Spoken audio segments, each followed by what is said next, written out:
I couldn't believe my eyes as the plane descended, the turquoise water shimmering like a promise of paradise. My husband and I had been dreaming about this honeymoon for months, and now it was finally here. Stepping onto the soft white sand felt like stepping into a dream. Everything was so perfect, so full of possibility. The resort was everything we'd hoped for. Gentle ocean breezes, towering palms swaying softly, and that luxurious hum in the air that made me feel like anything was possible. We checked in, laughing as we explored the marble lobby, already teasing each other about who would be the first to jump into the pool. Our suite felt like a little slice of heaven, a private balcony overlooking that endless blue sea. I stood there for a moment, breathing it all in, feeling the salty air fill my lungs. My heart was so full it almost hurt. We'd promised each other we'd make this trip unforgettable, and in that moment, I knew we would. That first evening, we ended up at the resort's most romantic restaurant, candles flickering as we shared fresh seafood and glasses of chilled wine. I felt like we were in our own little world, completely wrapped up in each other. But that night took a turn I didn't expect. Another couple, Emily and David, were seated nearby, also on their honeymoon. Before long, we were all laughing together, sharing stories about our weddings and toasting to new beginnings. As the night went on, the laughter around our table grew louder and easier, like we'd known each other for years instead of hours. Emily and I hit it off immediately. She had this warmth about her, a sparkle in her eye that made me feel like I could tell her anything.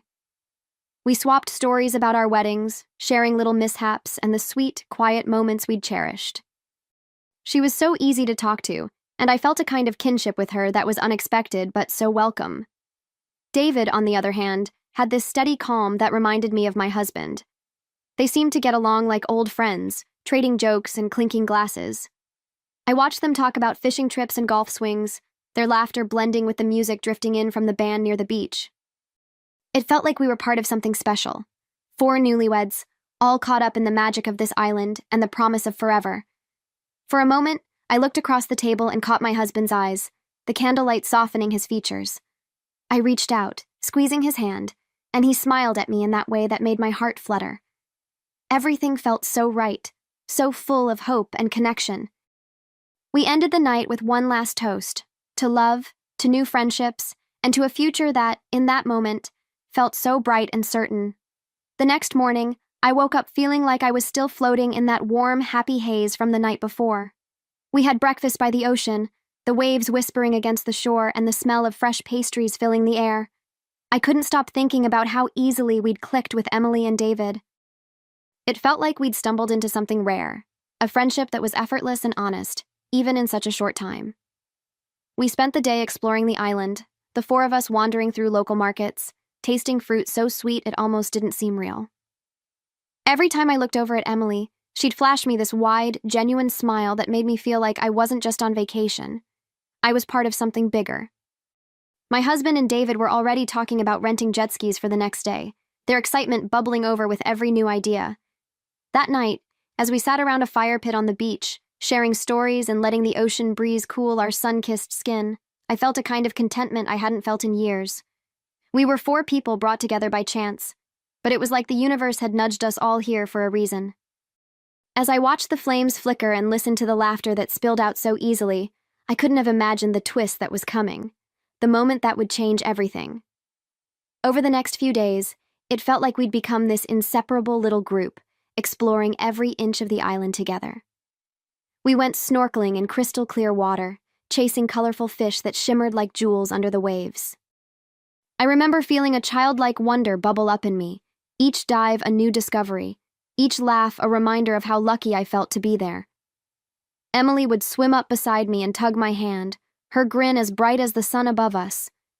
When we weren't in the water, we were feasting on local delicacies and dancing under the moonlight at beachside bars. There was a rhythm to those nights, the sound of waves crashing, the distant beat of island drums, and the soft hush of secrets whispered between new friends.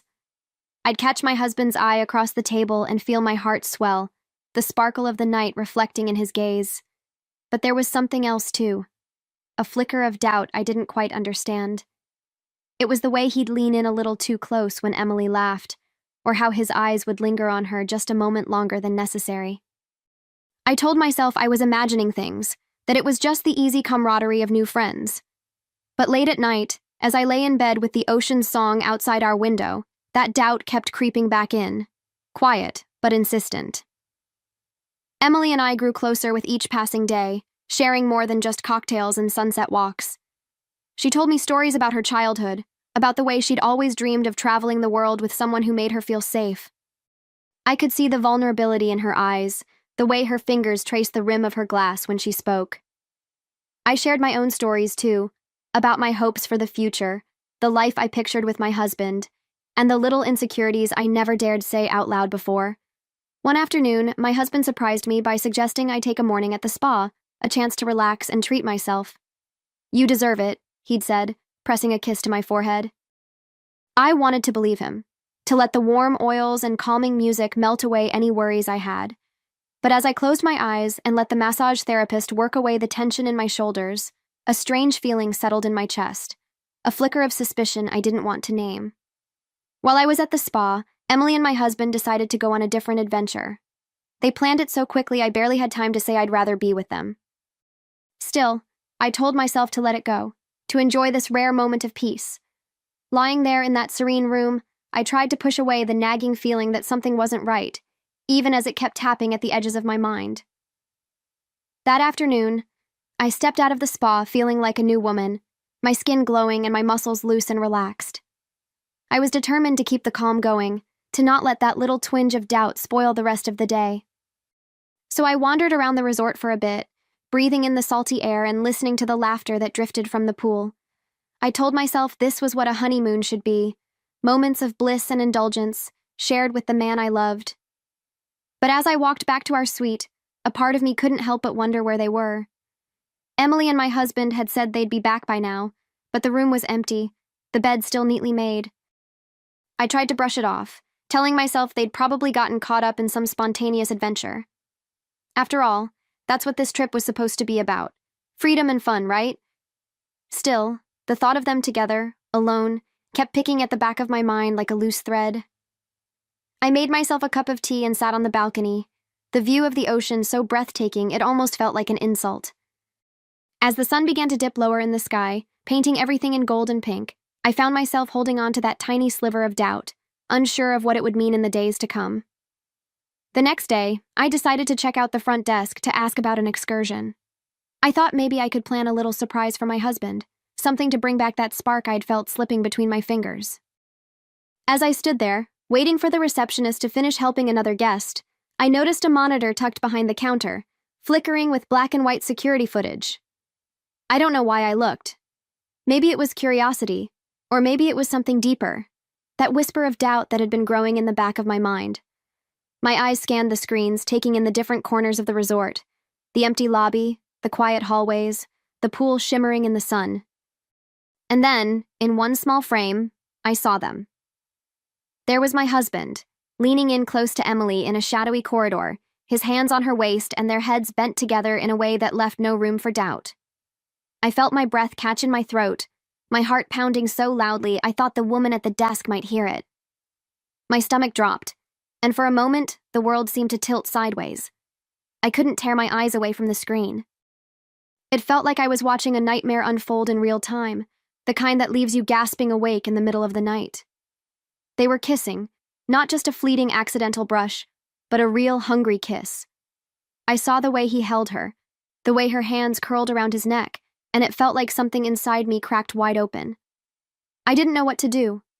My first instinct was to scream, to run and drag them out into the open, but instead, I just stood there, rooted to the spot. My fingers fumbled for my phone, the screen blurring as tears welled up in my eyes. I pressed record, my hands shaking so badly I almost dropped it, but I needed proof. I needed to see it again, to make sure I wasn't losing my mind. When they pulled away and started walking down the hallway hand in hand, it was like a final blow. My heart felt hollow, my breath shallow, and I realized I'd been holding it in for far too long. I turned away from the monitor, clutching my phone like it was the only thing keeping me from falling apart completely. I stumbled back to our room, each step feeling heavy and surreal, like I was wading through water. My mind was a blur of questions and disbelief, every memory of our laughter and late-night talks turning sour in my chest. When I got to the door, I paused for a moment, pressing my forehead against the cool wood, trying to steady my breathing. Inside, everything looked the same. The rumpled bed, the half-empty wine glasses on the table. But it all felt like a lie now. I sat down on the edge of the bed, the footage still playing in my mind on an endless loop. My hands were cold, my skin prickling as I thought about what I'd just seen. My husband's smile, the way he held me at night. All of it suddenly felt hollow. I didn't confront them. Not yet. I needed time to think, to figure out what came next. So I sat there in the fading light, clutching my phone like it held the answers I so desperately needed. In that quiet moment, I realized I had a choice to make. And as much as it hurt, I knew I couldn't let this betrayal break me. I spent the rest of that afternoon wrestling with what to do. My mind kept replaying that kiss, the way their bodies curved toward each other like they belonged together. But I also kept thinking about David, how he'd trusted Emily, how he'd looked at her the same way I used to look at my husband. He deserved to know the truth, as much as it hurt to say it out loud. I found him later, sitting alone at the bar by the pool, his eyes lost in the blue of the ocean. My hands were trembling as I walked over to him, my heart hammering so hard it was all I could hear. "David," I said, my voice catching in my throat. He turned to me, his brow furrowed, and I could see the confusion in his eyes. I took a deep breath and pulled out my phone, my hand shaking as I pressed play. He watched in silence, his face going pale as the footage flickered on the screen. I could see the exact moment his world cracked open, the pain flooding his eyes as he realized what Emily had done. I reached out, my fingers brushing his arm, offering a kind of comfort I didn't even know I had to give. For a long moment, neither of us said a word. The air between us felt heavy, every breath tight with the weight of betrayal. I could see David's jaw working as he struggled to process what he was seeing, the woman he'd promised forever to, wrapped in the arms of another man. My husband. Our trust, our vows, all of it shattered in that flickering video. When he finally spoke, his voice was low and tight.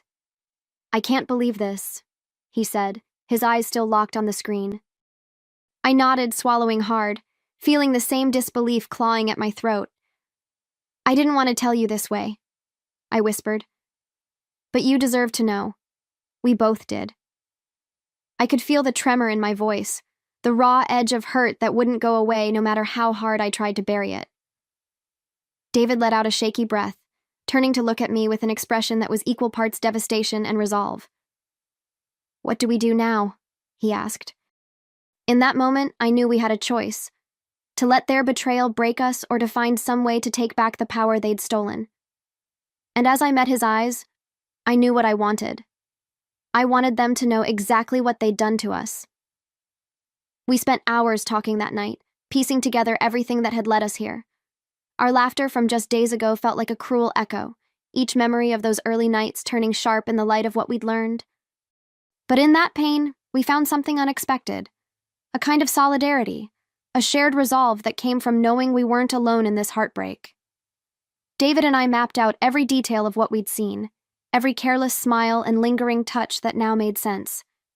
The more we talked, the more our anger grew, not just at them, but at how they'd made us doubt ourselves, made us feel small and foolish.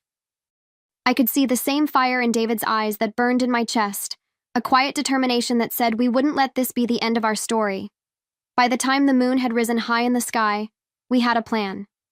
Not just to confront them, but to make sure they never forgot what they'd done to us. As I looked at David across that dimly lit bar, I realized that in the middle of all this betrayal, we'd found something worth holding on to, the power to take our story back. The next evening, the resort's grand restaurant buzzed with laughter and the clink of crystal glasses. Everyone was dressed to the nines, the women in flowing dresses, the men in crisp white shirts, all gathered under the soft glow of chandeliers and flickering candles.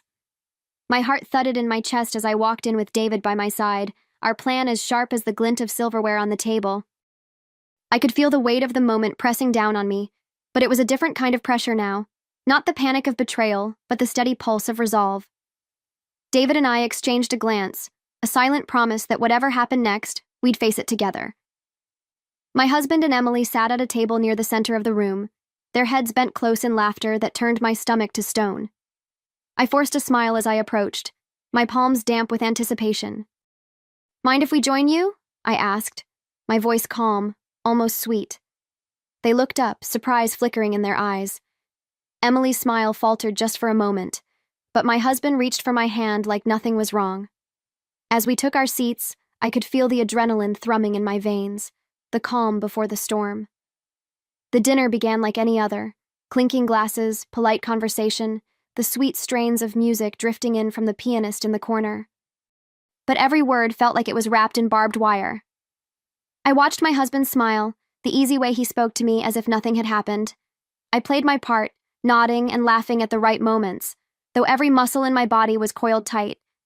David sat across from me, his face a careful mask of calm. Beneath the table, I felt his knee bump gently against mine, a silent reminder that I wasn't alone. My hand was wrapped around my phone in my lap, the video ready to play at the press of a button. I waited, my heart pounding in my ears, for just the right moment to shatter the illusion. When the waiter brought out the dessert, I leaned back in my chair, catching Emily's eye. "You know," I said softly, my voice almost casual, "I think it's time we all saw something." My fingers tapped the screen, and the footage flickered to life, the grainy black and white of the security camera glowing in the dim candlelight. The table fell silent, the only sound the soft crack of a sugar crust breaking beneath someone's spoon. The moment the video played, their laughter died on their lips. Emily's face drained of color, her mouth opening, but no words coming out. My husband's eyes went wide, his fork frozen halfway to his mouth. The entire restaurant seemed to hold its breath, every flickering candle casting their stunned faces into sharper relief. I watched them squirm, the footage playing on loop, the betrayal laid bare for everyone to see. For a moment, I felt a surge of power, not the kind that hurts, but the kind that sets you free. My voice was calm as I looked at them, my hand steady. "You thought you could hide this from us," I said quietly, my eyes locked on my husband's face. "But you don't get to rewrite the truth." David and I stood up together, our chairs scraping softly against the polished floor. We walked out without another word, leaving the table in stunned silence. As we stepped into the night air, I felt lighter than I had in days. We weren't the ones who had to carry the shame anymore. We'd taken back our dignity, and in that quiet victory, we found the strength to start over. Not as lovers, but as survivors.